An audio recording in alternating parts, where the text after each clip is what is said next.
はい、皆さんこんにちは。機械系男子のケンイチです。今回はですね、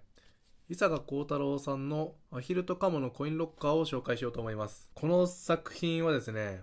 今まで読んできた伊坂さんの作品の中では、かなり読むのがね、重苦しかったですね。なんか結構序盤の方で不幸になることが決まってるというかもう、それを知らされてるような状態になるんですよ。だからいつか来るその瞬間を待ち構えながらずっと読んでいくことになるので、結構ね、ヒヤッというかハラハラした感じでしたね。で、この読んでる時に嫌な感じを受けるのはね、宮部みゆきさんを思い出しましたね。小説だからってのもあるんですけど、そういう不幸が訪れるってのは分かってる状態。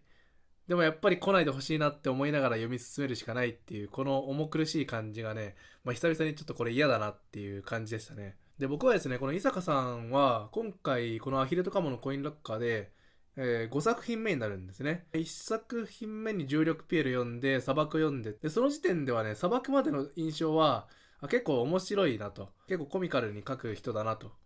思ってたんですけど、その後ね、ホワイトラビットと風川優が読んだんですよ。この時点でね、あれちょっとおかしいなって思ってきたんですね。なんかね、やっぱ伊坂さんの本って毎回ちょっと痛いんだよな。誰かしら痛い思いをするとか、ちょっと嫌な思いをするってのがあるんだなと思い始めたんですよ。で、今回もね、このアヒルとカモのコインロッカーが目を背けたくなるような嫌なことがね、待ち受けてる感じがあったんですね。で、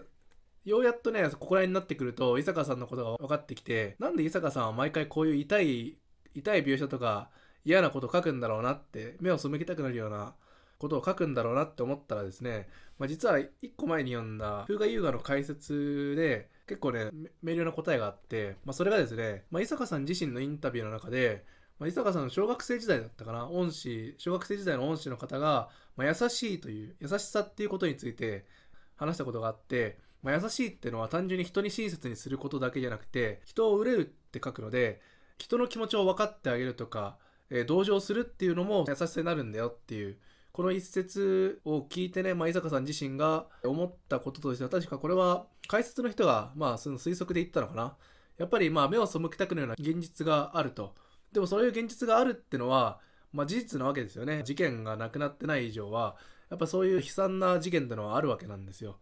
で、そういう現実を描かずに、ハッピーエンドだけの物語は書けないと。だけども、その中にちょっと希望を見出せるような、少し楽しさを、与えるようなね、書き方をしてるって言ってて、それで伊坂さんの本が、楽しい感じで読める作品も多いんですけども、でもやっぱり痛いシーンもあるし、ちょっとその、読み終わった後に寂しさを感じたりとかする作品があってね、一概にね、楽しいだけで終わらせられないっていうのが、伊坂さんの作品だなって思ってきて、そういう意味合いがあったのかと。苦々しい現実を書きつつも、そこに希望とかを入れてるっていうのを聞いてね、それですごい納得したんです。あ、これが伊坂さんの書きたいものなんだっていう。書きたいものっていうか、書かざるを得ない。楽しいだけに終わらせることができないっていう伊坂さんのなんか、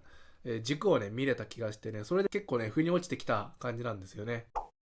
今回ね、アヒルとカモのコインロッカーを読んで、伊坂さんね、毎回その、ミステリーみたいな謎解きとまでいかないけども、それまでずっと思ってたことが実は全然違うことだったって、ひっくり返る場面があるんですね。で、これに関して伊坂さん結構この描写がうまいんですけども、今回のね、アヒルとカモのコインロッカーは、すごいね、びっくりした。その事実を知った瞬間に鳥肌が立って、頭の中を駆け巡ってね、なんかそれまでの描写でおかしいとこなかったかなって、すごいね、考えさせられた。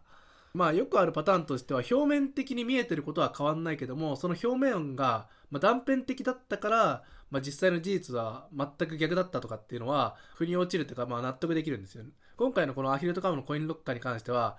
見てる事実は変わんないのか、接してた人は変わんないんだけども、でも実はその人がその人じゃなかったっていうパターンがね初めてで、ちょっとねネタバレになっちゃいましたけども、まさかって人が変わるってのがね、なんか全然スッて入ってこなくて、びっくりしましたね。こんなことできんのかって思いました。なのでね、そういう視点で読むとね、伏線が、普通に気づけないんですけども、伏線がちゃんとあってね、周りの反応とかを見てみると、あ、なるほどと。だから人が違ってたのかってのがわかるんですけども、一発目読んでもね、さすがにわかんないんですよ。なんか周りの反応が大きいなぐらいしか思わないんですけど、実際に人が違ったってことがわかるとね、そりゃそうだよなっていう風に思ってきて、そんな軽く少しネタバレも入りましたけども、このアヒルとカモのコインロッカー。ちょっとね、胸くそ悪いのが嫌だなっていう人は、あんまりお勧めできないかもしれない。結構序盤からね、読むのが嫌になってくるような作品なんですよ。早くその時が来てくれとは思わないんだけども、でもね、やっぱ、ある不幸がね、待ち受けてるのを分かりながら読むっていうのが僕は結構ね、苦しかったですね。そういう人はね、結構苦手かもしれない。でも安心材料を与えるとしたら、その時が来ても、意外とあっさりね、不幸な瞬間ってのは終わる。で、そこまで身構えなくてもいいかもしれないんですけど、やっぱりね、嫌な気持ちは変わんないかなって思います。あとはね、トリックっていうのかな、新感覚のどんでん返しなのでね、大きいどんでん返しが好きな人は読んでみてほしいなと思います。はい。それでですね、今回は伊坂幸太郎さんのアヒルとカモのコインロッカーを紹介させていただきました。少しでも気になった方は読んでみてほしいなと思います。それでは、今回の動画はここまでになります。ご視聴いただきありがとうございました。また次回の動画でお会いしましょう。バイバイ。